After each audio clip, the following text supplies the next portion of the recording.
Hello मेरे प्यारे छात्रों, आप सभी का स्वागत है। आप सभी को सामाजिक विज्ञान का वायरल पेपर कराने वाले हैं। इस पेपर का आप हल जरूर देखें। देखिए, पेपर का जो सेट है IZ है, इन पेपरों को एकदम तैयार कर लीजिए। यहाँ पे देखिए, ये 2025 के लिए सामाजिक विज्ञान का जो वायरल पेपर है, इसको हल करने के लिए आपको 3 घंटा 15 मिनट का समय मिलेगा। ठीक है, यानी 3 घंटा 15 मिनट में इस पेपर को हल कर सकते हैं। और साथ में आपका जो पूर्णांक रहेगा टोटल 70 नंबर का रहता है। इसके कुछ सामान्य निर्देश दिए गए हैं। इस सामान्य निर्देश को एक बार ध्यान से जरूर देखें।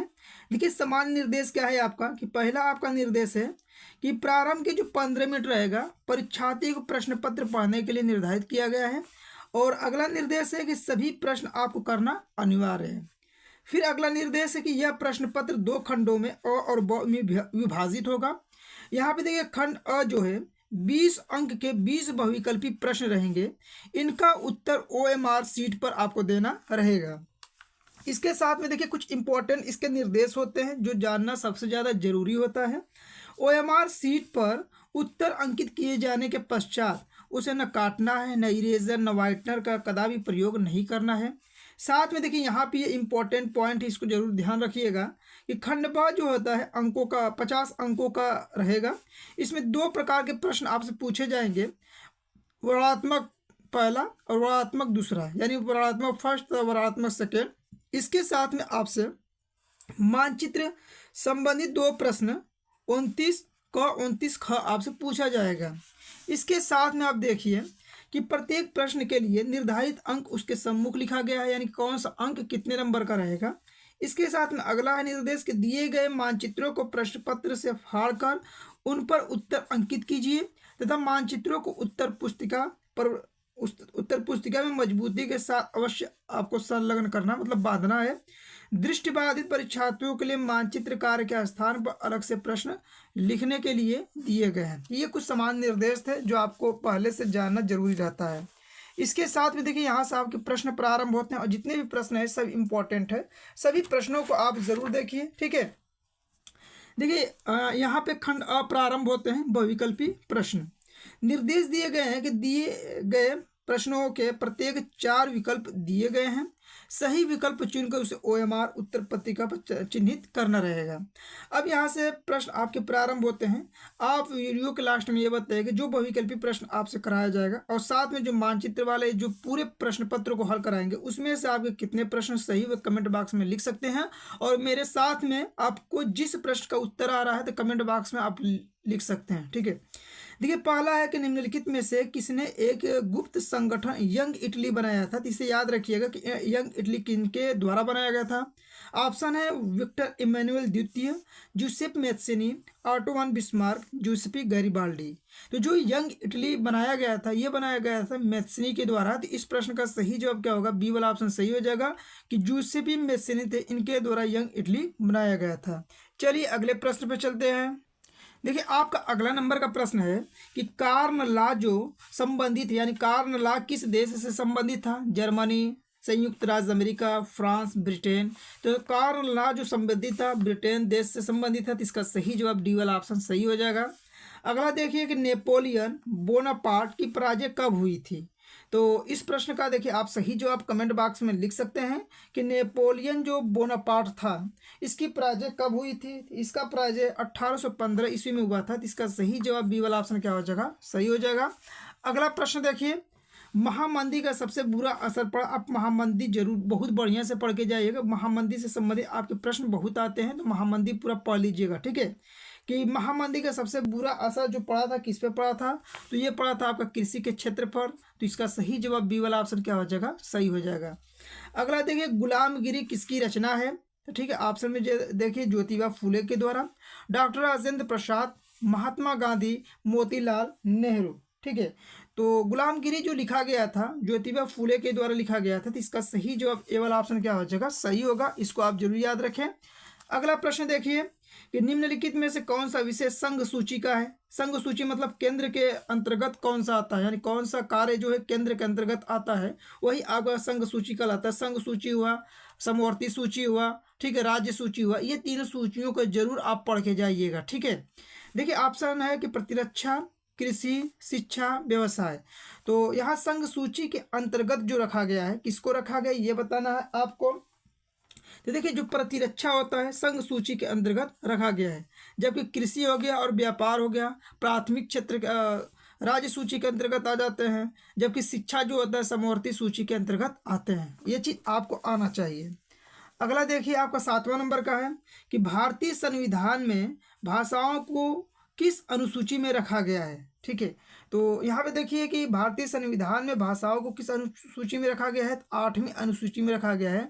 टोटल भाषाओं की संख्या कितना है, तो यहाँ पे देख लीजिए, आप कमेंट बॉक्स में लिख सकते हैं कि टोटल भाषाओं की संख्या कितना है, कमेंट बॉक्स में आप जरूर लिखिएगा।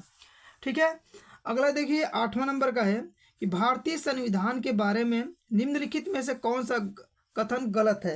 आपको गलत कथन बताना है कि भारतीय संविधान के बारे में कौन सा कथन जो यहाँ लिखा गया है गलत है। जैसे देखिए, यह धर्म के आधार पर भेदभाव की मनाही करता है या मना करता है, तो सही बात है, भारतीय संविधान में ऐसा कुछ नहीं लिखा गया है।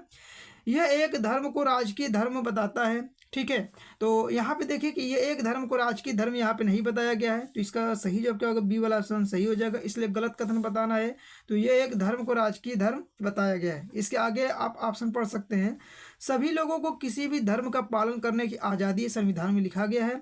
किसी धार्मिक समुदाय में सभी नागरिकों के बराबरी का अधिकार भी लिखा गया है, ये भी आपका सही ऑप्शन है।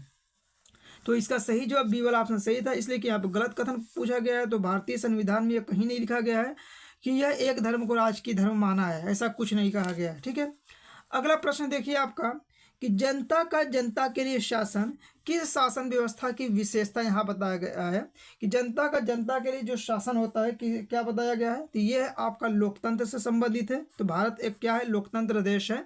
तो जनता का जनता के लिए शासन किस व्यवस्था, किस शासन की व्यवस्था विशेषता है, लोकतंत्र की विशेषता है। ठीक है, देखिए 10वां नंबर का आपका प्रश्न है कि लोकतंत्र के मूल्यांकन की दृष्टि से निम्नलिखित में से कौन सा बिंदु लोकतांत्रिक व्यवस्था के अनुरूप नहीं है। यहाँ पे नहीं शब्द बताना, थोड़ा सा इसको ना, जब नहीं वाला रहेगा तो बहुत ध्यान से आंसर दीजिएगा।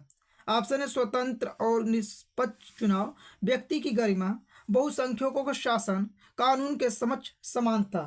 ठीक है, तो इसका सही जवाब क्या होगा, सी वाला ऑप्शन सही हो जाएगा, बहुसंख्यकों का शासन।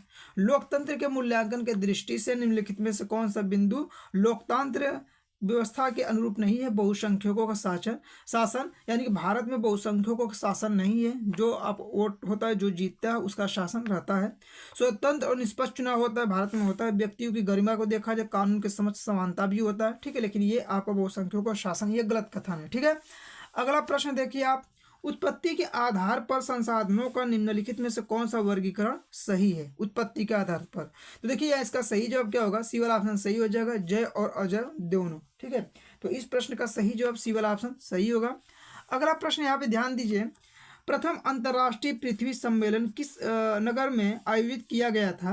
तो ये जो आयोजित किया गया था रियो डी जेनेरियो में आयोजित किया गया था। इस प्रश्न का सही जवाब क्या होगा, बी वाला ऑप्शन सही हो जाएगा कि प्रथम अंतर्राष्ट्रीय पृथ्वी सम्मेलन जो हुआ था रियो डी जेनेरियो में हुआ था। अगला प्रश्न देखिए कि खरीफ की फसलों के बोए जाने का समय है। देखिए आप खरीफ की फसल हुआ, रबी की फसल हुआ, जायद की फसल हुआ। ठीक है, इसका बोने का समय, ठीक है, ये सब आप जरूर पढ़ के जाइएगा। खरीफ के किस फसलों के बोए जाने का समय यहाँ पे ऑप्शन में दिया गया है। देखिए खरीफ की जो फसल होता है आपका, इसमें आपका चावल आ जाता है। ठीक है, मतलब धान आता है, तो इसको याद रख कब बोया जाता है, तो बरसात के मौसम में। और बरसात का मौसम कौन सा होता है, तो जून जुलाई का महीना बरसात का होता है। तो इस तरह करके आप याद रख सकते हैं। इसके साथ में रबी का याद रखिएगा, रबी के समय क्या होता है, गेहूँ। जैसे इस समय का जो समय चल रहा है क्या है आपका, क्या है इसमें, गेहूँ। ठीक है, तो सरसों हो गया, ये सब आपका रबी की फसल के अंतर्गत आ जाता है।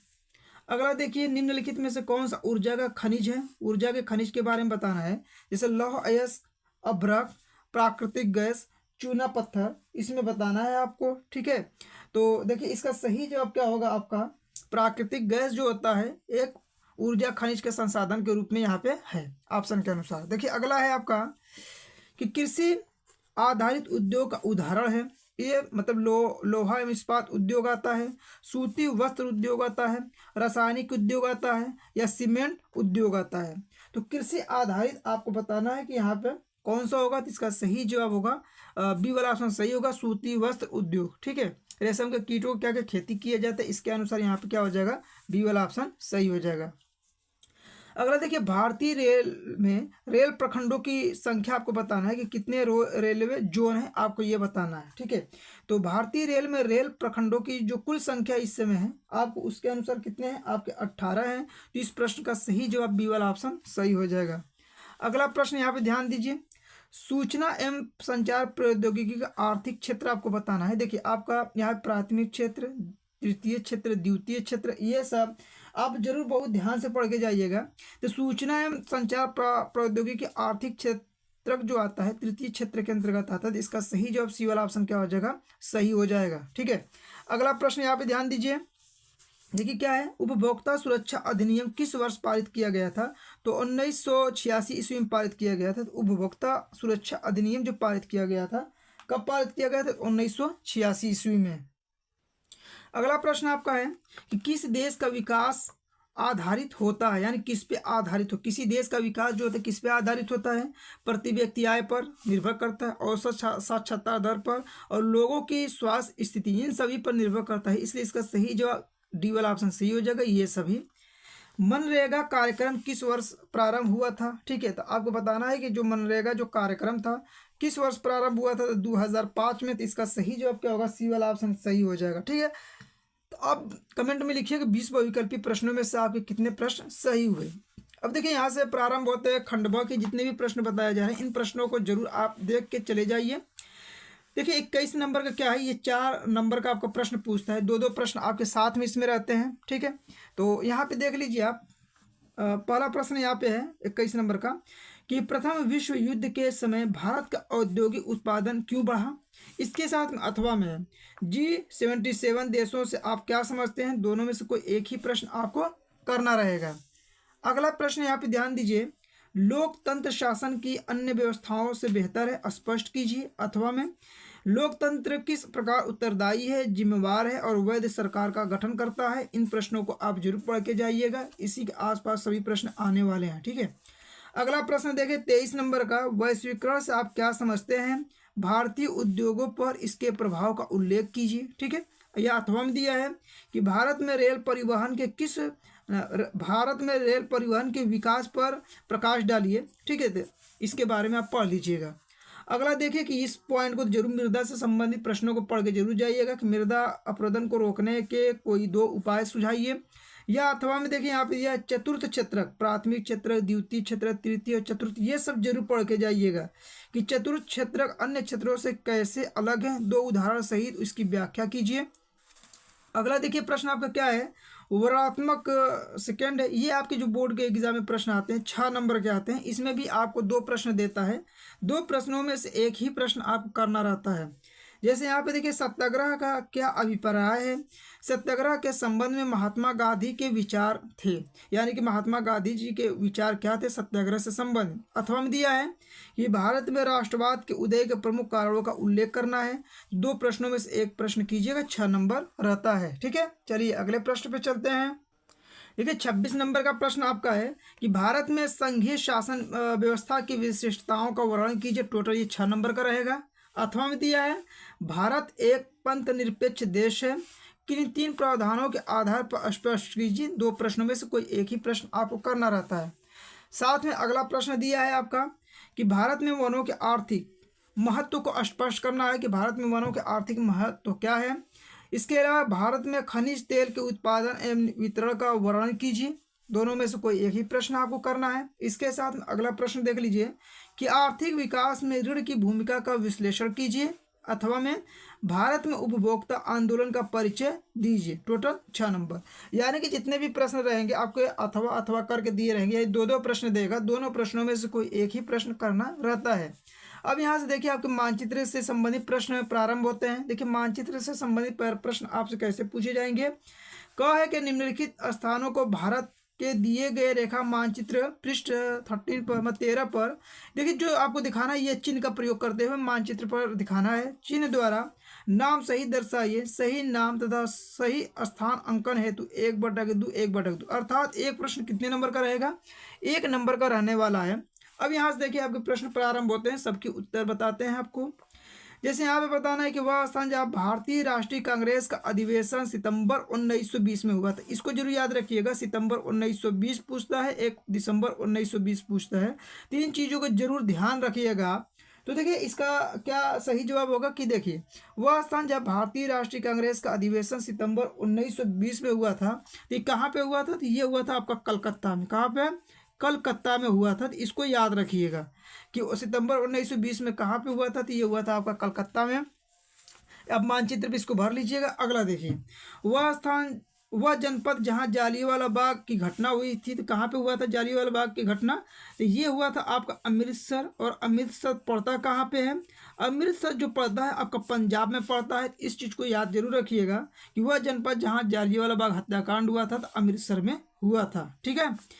अब देखिए अगला है, वह स्थान जहाँ नील की खेती करने वाले किसानों का आंदोलन हुआ था।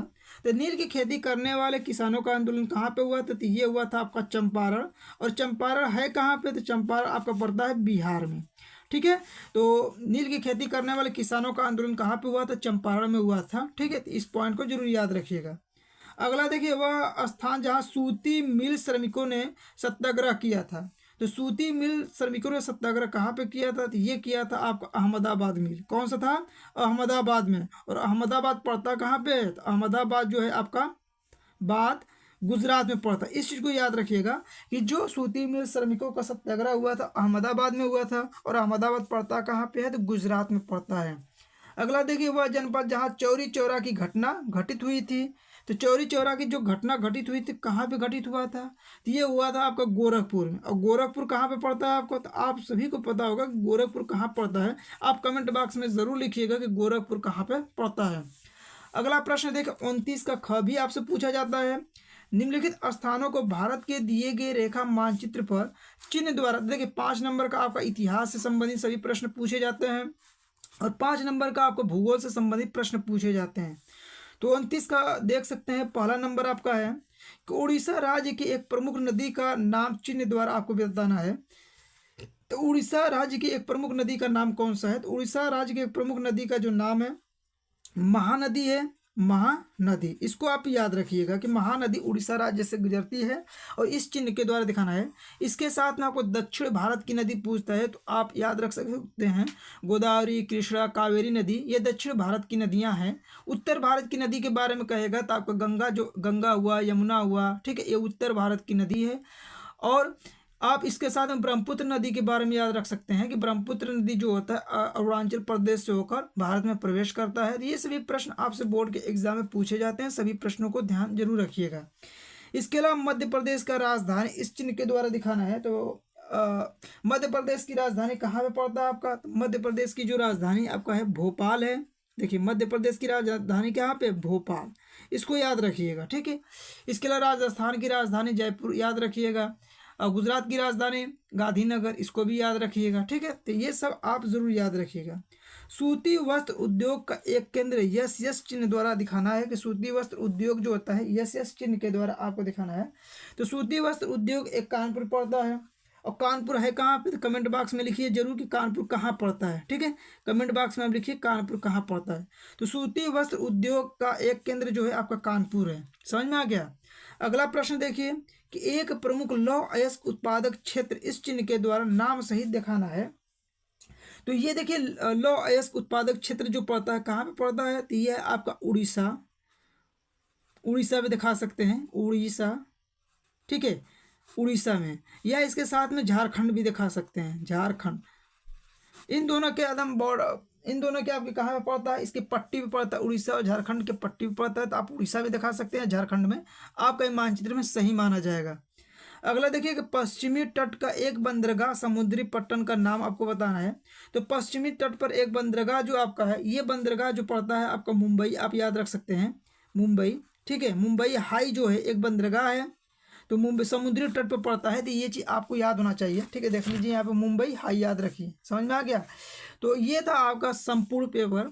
इन संपूर्ण पेपर को आप जरूर एक बार ध्यान दीजिए, जो जो पॉइंट बोले हैं उन पॉइंटों से संबंधित आप प्रश्नों को पढ़ के ही जरूर जाइएगा। ठीक है, तो ये वीडियो आपको कैसा लगा कमेंट बॉक्स में लिख सकते हैं। वीडियो पसंद आए तो वीडियो को लाइक कीजिए, चैनल पर नए तो चैनल को सब्सक्राइब कर लीजिए और अपने दोस्तों के पास अधिक से अधिक वीडियो को शेयर कीजिए।